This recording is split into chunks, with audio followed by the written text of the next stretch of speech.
Oameni de afaceri din Sibiu, dar și din județele limitrofe, au dezbătut la Sibiu problemele cu care se confruntă în activitatea lor și au încercat să găsească împreună cu specialiști în domeniu soluții pentru dezvoltarea afacerilor. IMM Focus Regional, soluții pentru profit, se desfășoară în 11 din cele mai importante centre economice și financiare din țară.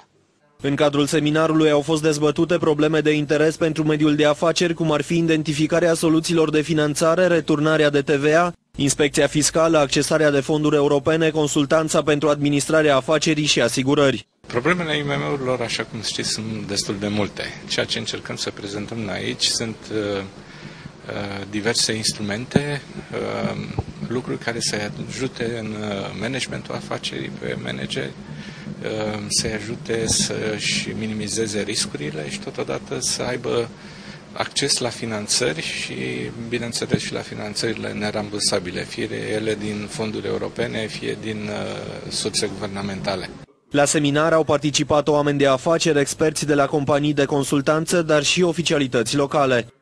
Acum, în 2011, cu toate că încă ne aflăm în timpul crizei economice, avem mai multe proiecte decât am avut, de exemplu, în 2008 sau în 2007 și motivul este foarte simplu. Fondurile europene care au fost și sunt la dispoziția noastră, acum putem să le folosim după ce ani înainte am pregătit proiectele ca să participăm la programele de finanțare. Poate că am ieșit din criză, poate că nu am ieșit din criză. Din punctul de vedere al nostru, în încasările noastre, în modul în care vin clienții către noi, încă nu am ieșit din criză. Unul dintre motivele pentru care clienții nu vin să-și cumpere protecție, din punctul nostru de vedere, este lipsa lichidităților și,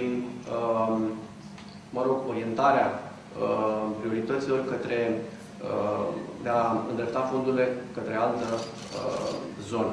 Următorul oraș care va găzdui seminarul IMM Focus Regional Soluții pentru Profit este Timișoara în 8 iunie.